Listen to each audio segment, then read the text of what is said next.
आज एक गोष्ट बनवते ती तुम्हाला दाखवणार आहे। मी दाल मखनी बनवणार आहे, तर ते मी तुम्हाला दाखवते मी कशी बनवते। मी खूप छान स्वयंपाक करते, माझ्या काही काही डिशेस खूप छान असतात, पण तो योग मला येत नाही कारण मी खूप व्यस्त असते। पण सगळ्यांचा आग्रह होता की काहीतरी वेगळं दाखवा, तर मी आज ही रेसिपी तुम्हाला दाखवणार आहे। अशी बनवा, एकदम छान बनेल।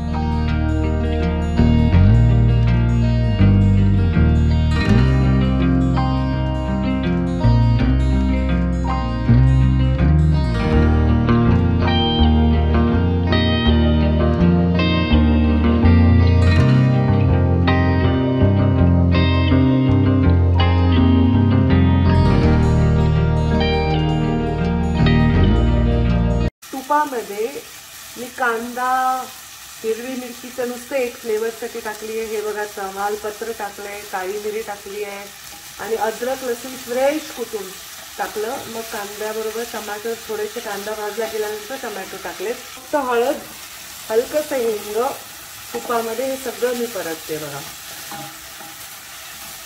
थोडंसं दालचिनीचा तुकडा, एक काळी मिरी 2-3 आणि बस, आणि तमालपत्र हे छान आता भाजलं गेलं। आता काय करायचं, तर ट्रिक काय, हे भाजलंय ना, त्याच्यातले तमालपत्र फक्त बाजूला काढायची आणि बाकी मिक्सरमधून थोडंसं पोगर फिरवून घ्यायचं। हे कुकरमध्ये डाळ लावलेली आहे।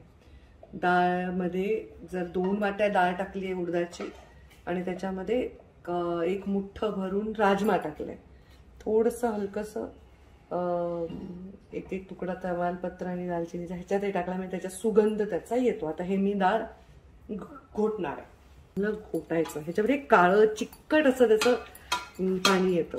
हे राजमा वगैरे असं छान ते एकजीव करायचं, परत आपण त्याला मसाल्याबरोबर शिजवणारच आहोत। असं छान घोटायचं, थोडंसं बटर टाकायचं। हे जे डाळ आहे ना, ह्याच्यामध्ये बटरला टेस्ट जास्त येतं, कारण हे दाल मखनी आहे, कारण ती मखनी असल्यामुळे बटर टाकायचं। सब बटर ऐसा होता है, कहीं भी गूगल पे देख, हे बघा ते टाकायचं छान। मी तर मग अशा फोडणीत टाकलं ते नुसता सुगंध येतो बस।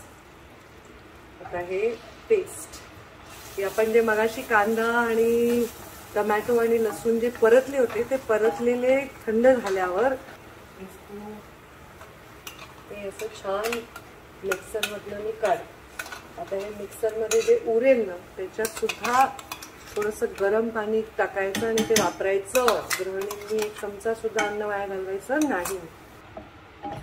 ते छान असं, आता त्याचा रंग बघा कसा बदलतोय, ते पहिले लाल होतं तसं पिवळसर झालंय छान, आणि छान, कारण ऑलरेडी आपण शिजवूनच। थोडंसं मीठ टाकायचं, ते बघा हे छान हलवून घ्यायचं आणि याच्यावर लीड ठेवायची, थोडंसं शिजू द्यायचं। लीड्स तुम्ही नेहमी ठेवा, भाज्या आपल्याला बघता पण येतात आणि हे पण करता येतात। बघा आता हे छान आता हे शिजलंय, याला म्हणतात तिखा लाल।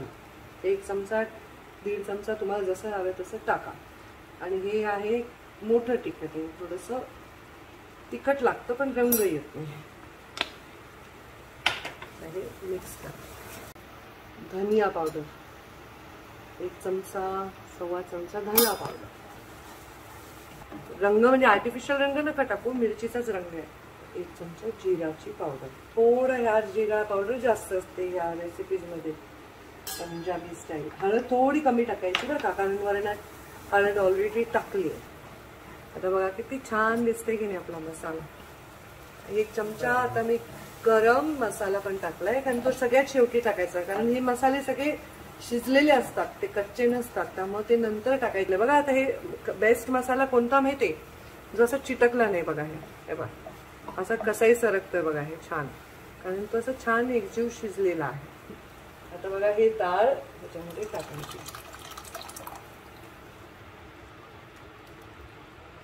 मस्त, आणि ह्याच्यात आपण छानपैकी ते मिक्स करून घ्यायचं। अशी म्हणजे मस्त डाळ। आता ही डाळीला थोडं बघा असं पातळपणा आहे, असं लक्षात येईल तुमच्या। मीच ठेवले पाणी अर्धा कटोरी जास्त, आता मला त्याला शिजवायचं, ह्याच्यामध्ये शिजवायचं। तर आता आम्ही ते शिजवणार आणि हे शिजवत असताना थोडंसं आंबट असं दही घालायचं आपण त्याच्यामध्ये.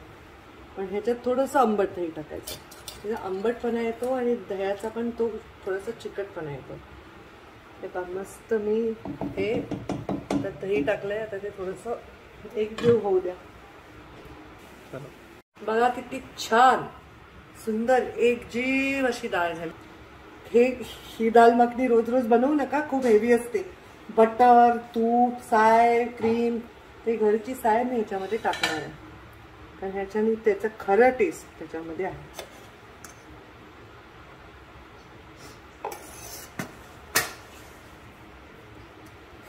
आणि बघा ही साय अशी ना त्याच्यामध्ये अशी छानपैकी मस्तपैकी पूर्ण विरघळून जायला पाहिजे.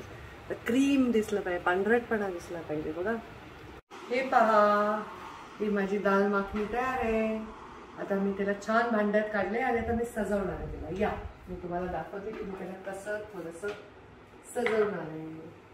बटर टाकणार आहे मी थोडं अगदी, कारण ऑलरेडी आपण शिजवताना भरपूर हेवी गोष्टी टाकल्या. बटर कोथिंबीर पडतच नाही, फक्त हे शोसाठी.